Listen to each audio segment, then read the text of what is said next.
నమస్తే అన్న, అందరికీ నమస్కారం.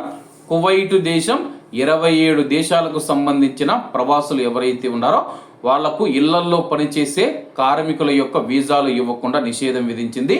అలాగే 10 దేశాల నుంచి మాత్రమే వచ్చేందుకైతే అనుమతి ఇచ్చింది.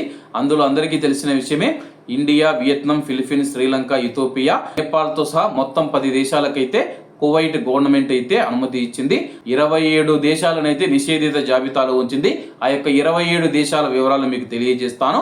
అలాగే అందులో ఆసియా దేశాలైన మడాస్కర్ మరియు భూటాన్, ఆఫ్రికా దేశాలైన Kenya, Uganda, Nigeria, Togo, Malawi, Chad, G2B, Niger, Guinea Bissau, Cabo Verde, Sierra Leone, Liberia, Mali, Burkina Faso, Gambia, Cameroon, Equatorial Guinea, Central African Republic, Republican of the Congo, Democratic Republic of the Congo, Rwanda, Burundi మరియు Angola ఉన్నాయి.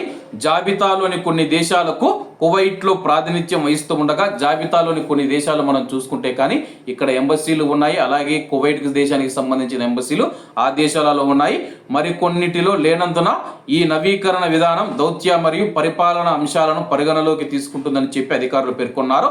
అలాగే నివాస వ్యవహారాల విభాగాలు మరియు సంబంధిత సేవా కేంద్రాలకు ఈ జాబితా పంపిణీ చేయబడింది. తాజా అప్డేట్ ప్రకారం ఇది ఇప్పటికే అమల్లోకి వచ్చిందని చెప్పేసి కువైట్ అధికారులు తెలియజేస్తూ ఉన్నారు. ప్రస్తుత సర్కులర్ ప్రకారం మనం చూసుకుంటే కానీ India, Vietnam, Sri Lanka, Philippines, Ethiopia, దక్షిణాఫ్రికా, బెనిన్, సెనగల్, ఎరిట్రియా, అలాగే నేపాల్తో సహా 10 దేశాలకు మాత్రమే గృహ కార్మికుల అనుమతి ఇస్తూ ఉంది. అలాగే పాకిస్తాన్ మరియు బంగ్లాదేశ్ మీద కూడా మనం చూసుకుంటే నిషేధం విధించినట్లయితే వార్తలు వస్తూ ఉన్నాయి.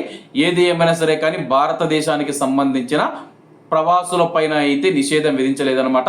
చాలా మంది నేను ఒక వీడియో పెట్టిన తర్వాత అడుగుతూ ఉన్నారనమాట, మన భారతదేశం గృహ కార్మికుల మీద నిషేధం విధించాలని చెప్పేసి. భారతదేశానికి సంబంధించిన ప్రవాసుల పైన నిషేధం కూడా విధించారు. ఎందుకంటే గృహ కార్మికులు రావడం నిలిచిపోతే కానీ కువైట్లోని ఇళ్లల్లో ఉన్న ప్రజలు ఎవరైతే ఉన్నారో తీవ్ర ఇబ్బందులు ఎదుర్కొంటారు. కాబట్టి కువైట్ ప్రభుత్వం ఆ నిర్ణయం తీసుకోలేదు. కాబట్టి అందరూ బాగుండాలి, అందులో మనం ఉండాలి. అందరికీ నమస్తే అన్న, జై హింద్.